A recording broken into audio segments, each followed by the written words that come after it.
मानव शरीर प्राप्त होगा तो भी माता पिता मिल जाएंगे, लेकिन जिस मानव शरीर में परमात्मा मिल सकता है तो वो परमात्मा मानव शरीर में ही प्राप्त हो सकता है। उसके लिए बताया है कि अन्य प्राणियों के शरीरों में माता पिता तो आपको जौके तो मिल जाएंगे, लेकिन आपने तो भक्ति कर सकते और सतगुरु की सेवा नहीं मिल सकती।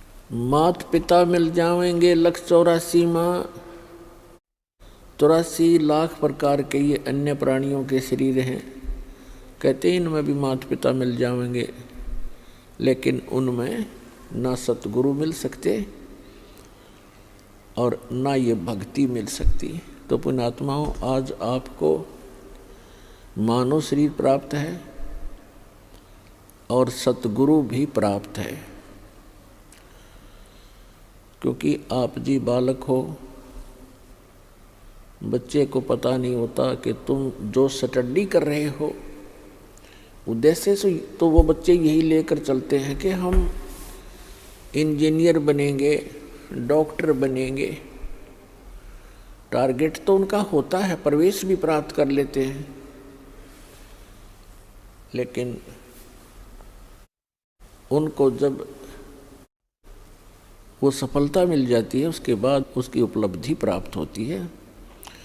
लेकिन टीचर को पता होता है कि ये बच्चे कितने अच्छी तरह पढ़ रहे हैं, प्रत्येक कार्य को ठीक से करके आ रहे हैं, इनका भविष्य उज्जवल है। तो उनमें से वो भक्त हैं जो लगन के साथ लगे हुए हैं, सच्ची श्रद्धा से और परमात्मा की प्रत्येक मर्यादा में रहकर चल रहे हैं। तो पुण्यात्माओं, मानुष जीवन दुर्लभ है, ये मिले न बारंबार, और जैसे तरवर से पत्ता टूट गिरे वो फिर नहीं लगता डार। आप ऐसे भयंकर लोक में रह रहे हो और आप जी के बस की बात नहीं है। काल भगवान ने ये सुनियोजित तरीके से हम सभी को यहाँ जकड़ रखा है। यहाँ पर प्रत्येक प्राणी विवश है, एक दूसरे में मोह, संपत्ति में मोह, ये जीव के बस का नहीं, ये न त्याग सके, क्योंकि ये जितना प्रबल बता रखा है। फिर इसका विकल्प परमात्मा ने आके बताया है कि जो मैं ज्ञान बताऊं और जो साधना विधि तुम्हें बताऊं उस पर लगन से लग जाना, और फिर परमात्मा का काम शुरू होता है। वो अपने आप आपको जो सत भक्ति कर रहा होगा, मर्यादा में रह रहा होगा, उसको आसानी से इस काल के बंधन से छुटवा ले जाएंगे। अब हमारे साथ क्या बन गई, जैसे अब देखो प्रत्येक प्राणी को ये ज्ञान हो गया है कि हम गलत स्थान पर हैं, और यदि हम इसी तरह इन्हीं आशाओं को लेकर जीते रहे तो हम यहीं फंसे भी रह जाएंगे।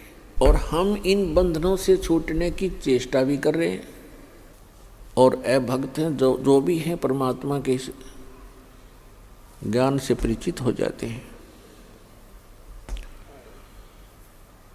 तो उनके साथ कैसे बनता है। कहते हैं जैसे ये बंदर पकड़ने वाले क्या करते हैं, इस काल भगवान ने हमारे साथ ऐसे कर रखा है। ये बंदर पकड़ने वाले क्या करते हैं,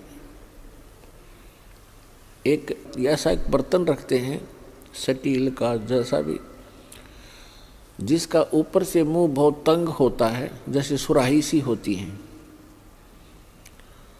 और उनको मिट्टी में गाड़ देता है जमीन में, और उनके आसपास कुछ रोटी के टुकड़े या दाने, कनक बिखेर देता है, चने, और ऐसी छोटे छोटे कई गाड़ देता है वो पात्र, सुराही सी लोहे की, और उनके अंदर अच्छे गेहूं चने ज़्यादा डाल देता है। अब बंदर आते हैं, उन बाहर के दानों को देखकर उनको खाने लगते हैं। फिर झांक कर देखते हैं, वो क्या देखते हैं कि उस सुराही के अंदर बहुत ज़्यादा, उस जार के अंदर बहुत ज़्यादा चने पड़े हैं। वो उसमें हाथ घुसोड़ के और मुट्ठी भर लेता है, और मुट्ठी भर के फिर वो भागने की सोचता है कि ले अच्छा माल मिल गया, भाग लूँ। अब वो मुट्ठी भरने के बाद वो मुट्ठी अड़ जाती है उसके मुंह के अंदर, सुराही के जार के मुंह में फंस जाता हाथ उसका। अब उसमें इतनी अकल नहीं कि इसने मुट्ठी खोल दूं, जान बच जा। वो मुट्ठी भी नहीं खोलता है और चिल्लाता है बुरी तरह चिल्लाना शुरू कर देता है, और मुट्ठी को खोलता नहीं और जकड़े ही रखता है। तो पुण्यात्माओं, हमारे साथ ऐसी बन गई या बंदर वाली मुट्ठी हमने आप पर जकड़ रखी है। ये मेरा बेटा है या मेरी बेटी है, ये कार मेरी है या कोठी मेरी है। अब परमात्मा आके याद दिलाते हैं कि ना बेटा तेरा है, ना बेटी तेरी है, ना ये कार तेरी है, ना कोठी तेरी है। क्या बताते हैं? काया तेरी है नहीं, ये माया कहाँ से हो जब तेरा शरीर ही नहीं है। हर माया को अपनी कहे, ये माया है राम की,